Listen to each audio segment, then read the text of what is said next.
It's a lion! Run for your life, Wait, Pumbaa! hey, Timon, wait, Timon, wait! It's a little lion! It gets bigger. Can we keep him? Can we please keep him? Oh, okay. I promise. I'll walk him every day. If he makes a little mess, I'll clean it up. You'll be his little mess. He's gonna eat you and then use my body as a toothpick. But one day, when he's big and strong, he'll be on our side. I've got it. What if he's on our side? Hear me out!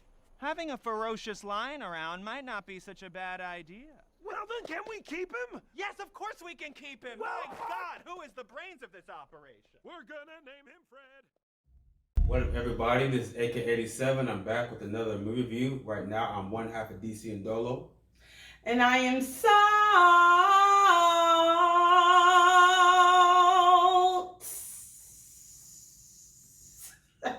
One half of DCNDola. You got ETG, Ebony the Great One. What's up? And we missing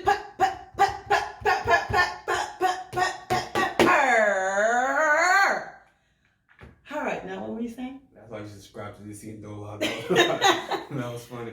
All right, so this is a very, very special movie review because we just reviewed the remake of the greatest Disney film of all time. My childhood film. I watched that, I believe like 5 or 6 times when I was a kid. So, you want to start or you should I start?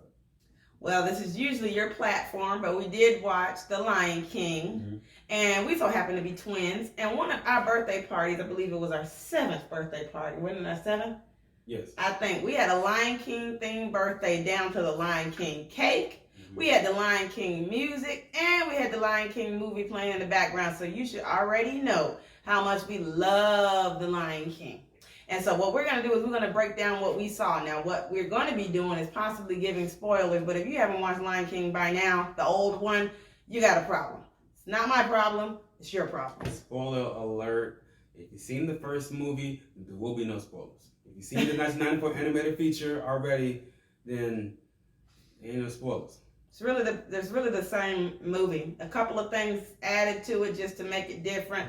All in all, it's the same movie. They didn't even have to rewrite the script for this movie. I knew the script. And it's basically like, unlike Aladdin, they kind of changed it up. No, Lion King from beginning to end, same model. They had this. They were so similar in the beginning of the movie when we had the what is about that part? You know what I mean? Yeah. That part. It was so exact. They had the birds flying over the ocean. They even had little ants carrying leaves. Just like it was literally pinpoint how they wanted to do it. So, I will say that first of all, I'm giving 5 out of 5 stars. Yeah, I will give it 5 out of 5. Now, what are we giving it 5 out of 5 for? Because for one, they kept to the original. It was going to go to 4 to 5 stars because some of the acting was good, but what got that extra star was Timon and Pumbaa. The people behind Timon and Pumbaa. I think Pumbaa was Seth Rogen. Oh yeah. I don't know who Timon was. I'm not sure, but they were both very funny. They were funnier than they were in the beginning because really that's what brought the comedy to the movie and the animated film. They brought even extra comedy to this film. So I did really love Timon and Pumbaa. Actually, I don't know the name of this particular character, but there's this hyena that was just really funny, and I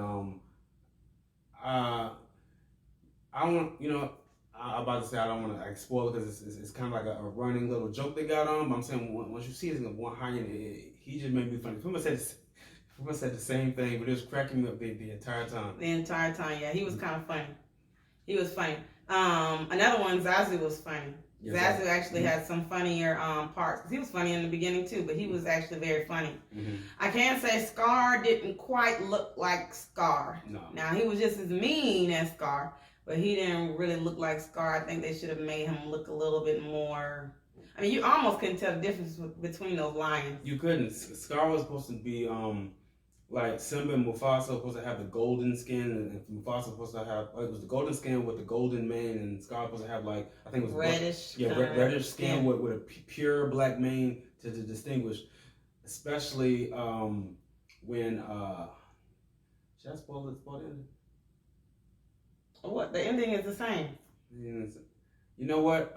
So for this particular review, well, if you feel like you're gonna spoil it, then let's not spoil it. But in my opinion, it's the same ending. I don't see anything All right. I know what I'm gonna do. Different. I know what I'm gonna do. All right. So my review is I really enjoyed it. The music was the same. I even kind of nitpicked which original song was better than the first one. Like I said, I give it 5 out of 5 stars. I suggest you go watch it. Please don't bring your kids to that. If you're a grown person, don't bring your kids to it. There's a baby in the theater. So that's my review. 5 out of 5 stars. So you're gonna get. So now I'm giving you a warning. Spoilers are coming. So if you haven't seen the movie or the original 1994 film, then hey, in 5, 4, 3, 2, 1. Thank you for watching our review. This DCNDolo. Peace. Now about to go into spoilers. Yes. Beyonce's part as Nala. Mm-hmm. I mean, really and truly, the only thing I could see was Beyonce talking to a lion named Simba. I could not see Simba talking to Nala. All I saw was Simba dating Beyonce on the screen. I couldn't even see Nala through Beyonce's voice.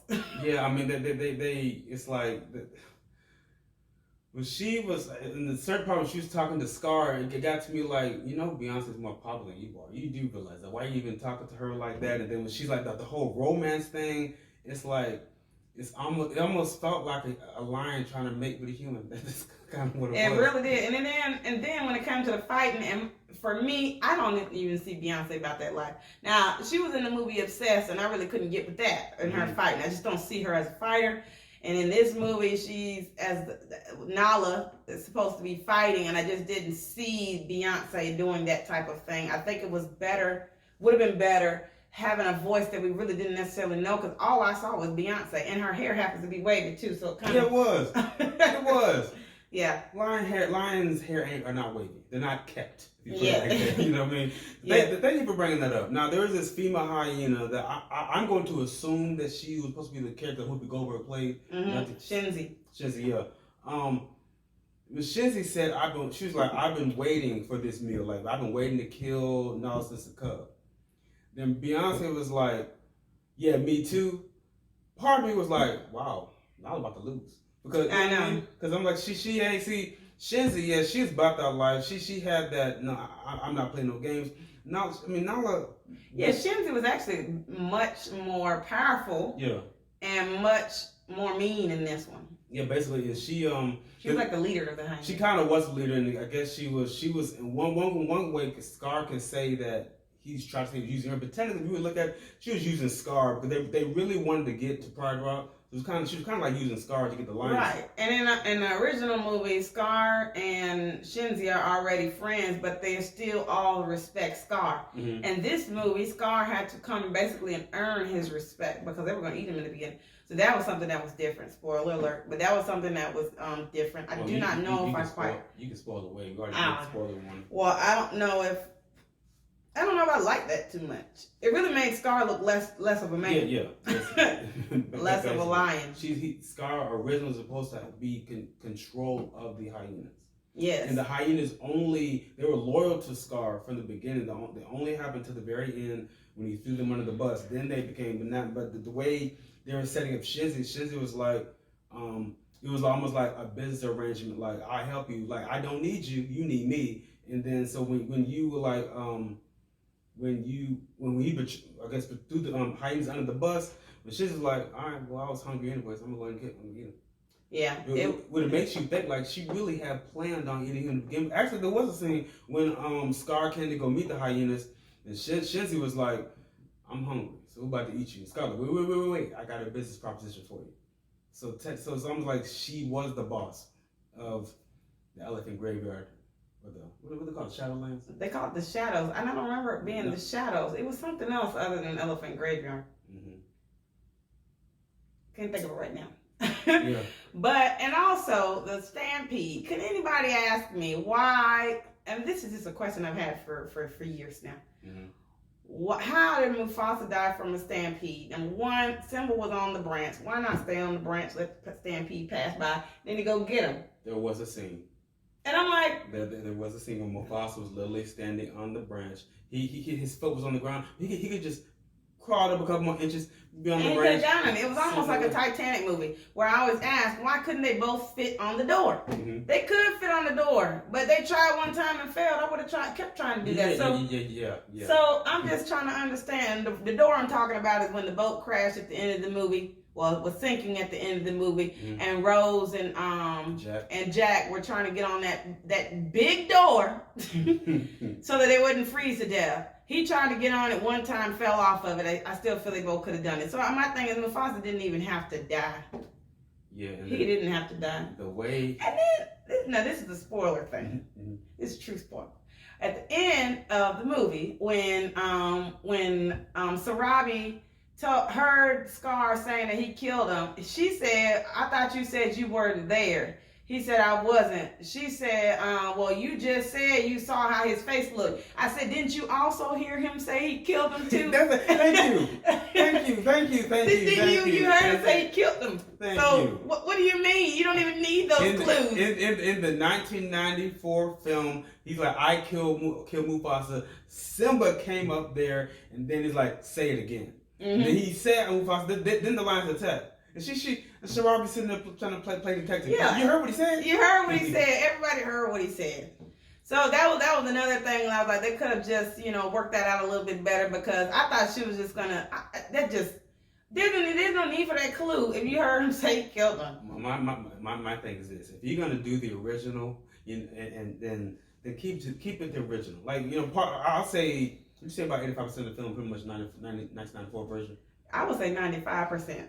Yeah. I mean, it was truly only a little bit of things that were different, or they changed up slightly. Like in this movie, they tell how Nala escaped Fire Rock. They didn't show that in the 1994 movie. Yeah. So that was a little bit different and a waste of time. Oh, basically. And Rafiki it's a funny way of how Rafiki finds out Simba's alive with Simba's hair, and then it's like they was flying. I'm thinking, are they gonna kill Rafiki? But they ate to the giraffe, and then the giraffe had some doo-doo, then the buzz carried the doo-doo, and the doo-doo split. Yeah, it was like the Simba's hair traveled from where he was all the way to where Rafiki was, going through all different types, and then when Rafiki finally got it, somehow he knew Simba was alive. Now, in my opinion, all lions got gold hair, so how do you know it's Simba? Especially in this movie. Now, if he did that 1994 movie, it's clear that Mufasa and Scar's mane were different. Completely different. So that would have worked. But Simba and Scar Mufasa all had the same mane, same color mane. Mm-hmm. But also, now the comedy. Now I've said before that Lion King is not really a comedy. It has some comedy moments in it.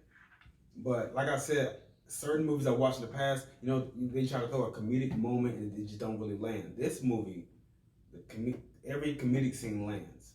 Yeah, it was it was a good one. So I can say, go out and watch it. Still, if you have not watched, well, you should have watched The Lion King by now. I would suggest that you go watch it first. Even the kids, it's really not a kid's movie. It's not a kid's movie. It's really not a kid's movie. I'm pretty sure if I brought my daughter to that movie, she'd be afraid of Scar. She'd be afraid of the hyenas because they look so real. If we're talking about how they actually look as animals, they look so real. The lion. No, was that CGI? What they did? That's amazing CGI. You could tell because there was the mouth removing. Oh yeah. But yeah. Her daughter probably be afraid of the Simba Scar fight at the end. Or the hyenas coming out. It's really not a kid's movie. Really, it's an adult movie because they have adult humor in it too. And adult themes that there's a lot of what they call in cinema Hollywood Easter eggs that only adults will catch. Yeah. Kids won't catch it. Mm-hmm. So thank you. Or you want to end it off? You're the movie review guru. Oh. All right. So that wraps up our movie review for The Lion King. Like I said, I give it 5 out of 5 stars, and if there's another big movie, we'll probably have our co-host again, Ed the Great. Mm-hmm. So also, please don't bring kids in the movie, okay? I'm talking about adults. I'm talking about the adults that want to watch it. Y'all want to reminisce. You might want to leave your kids at home for this particular weekend. You can bring them back the next weekend. So we're gonna have more reviews coming in, and also, write in the comment section if you want me to have a spoiler review separate or no spoiler reviews at all. I had to do it for this one because the Lion King. We just had to get all our stuff off our chest. So I would say that. And again, you should have watched Lion King by now. You should have. you really should have. So with that, I'm AK87. And I am ETG at EBONIE, the great ONE. I am one half of DCNDola. And we, Go ahead. I was going to say, and we out. What you had to say? I was going to say, subscribe to DCNDola. It's basically our same name. Just take out the O at the end, put the A. There is no, y'all do DCNDola brand or just DCNDola? It is DCNDola All right, on Instagram. That's DCNDola. Make sure you subscribe to their channel. Hey. Peace. And we out.